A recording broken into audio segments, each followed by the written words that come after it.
We've just got a few minutes left. I'm sure Peter would like to answer one or two questions.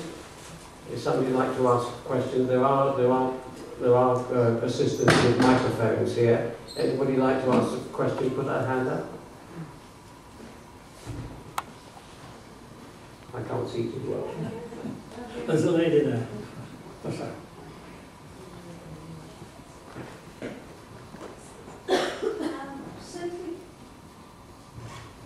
Yes. Just to ask, why Orwell? Why were you wanted to spend so much time of your life in writing? You're working on the Orwell. Well, I don't know. I'm sure not. Well, before that, I mainly edited Shakespeare or worked on drama. Quite a few books on drama. And when I was asked to do this, I had no idea it would become such a huge and consuming task. The idea of looking at the 9 books, it's a relatively small task. It may sound a lot, but obviously you could do that in a few months, even when we were teaching. It was just a matter of going through them. But then when you're asked to do something else and just find any more letters there are, well, finding a few more letters seemed not much. But when we went to the BBC written archive at Caversham, it was an incredible task, simply trying to find what there was. And it took over one's life. It took over my wife's life as well. She helped me all the way through. So very serious. I understand you wrote a book recently. It was published recently? Sorry, can you speak up? Oh, you wrote a book recently. I'm sure I saw a criticism in the Telegraph. Will you be signing copies of that later? Oh yeah, I will sign anything you like, but I'm not. Checks, of course, but I do not sign as George Orwell. Of course, I'd be delighted to be honest. Someone like that.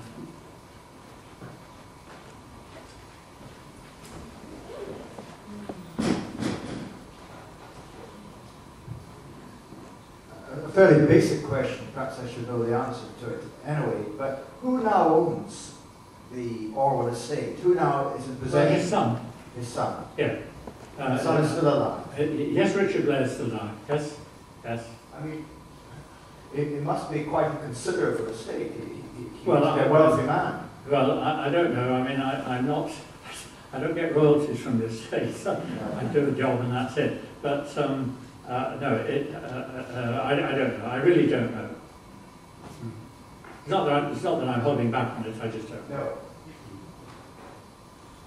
You're probably right, actually. One at the back now. How was it that Orwell came to know Ukrainian? So how does... Well, you said that when he was in the Ukraine... He wasn't in the Ukraine. No. There were Ukrainian displaced persons, people at the end of the war. There were all sorts of people who were desperate, floating around, trying to find somewhere to live. And quite a lot were in Germany. And unless you had a meal card recognised, you couldn't eat. And so it was very important that people had somewhere where they could at least be fed. And a lot of them were in camps, and there was a Ukrainian displaced person camp. And here was Shevchenko, who was a scholar, was working on a newspaper in the English section, the English zone of occupied Germany. And Shevchenko simply wrote to him and said, well, can you help in this matter? And Orwell not only helped with that, but with several others, in a Russian version, which was published in Kosev, which was Seed. And he would often pay himself to have these things translated. And as I say, he never ever accepted royalties from anybody in Poland or Toulouse or any of these sorts of things. Orwell who translated them, but it was again... No, Orwell did. No. Shevchenko did the translations. Well, one more. It's the man, gentleman, lady.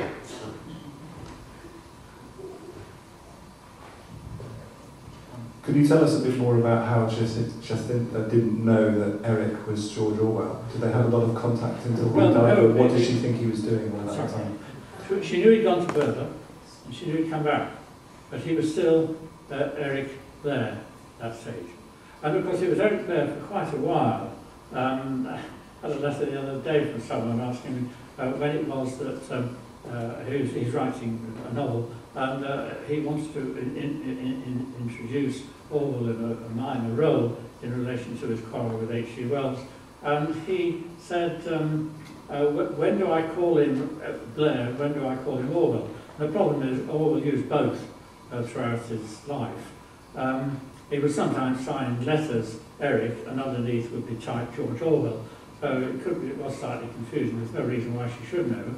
He had a fixation about how his name might be misused. And people could cast spells on it and all sorts of things like that. For a man who purported not to be religious, he had a lot of odd feelings like that. So he had his son's horoscope cast and so forth. But he did have quite a few superstitions. He saw ghosts, he saw poltergeists, and so forth.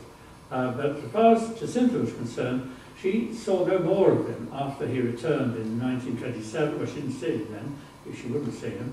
And she didn't know until her aunt, I think it was an Aunt Lillian, I think, told her that, did she know that this man was causing all this furore about 1984 was her former friend Eric Blair.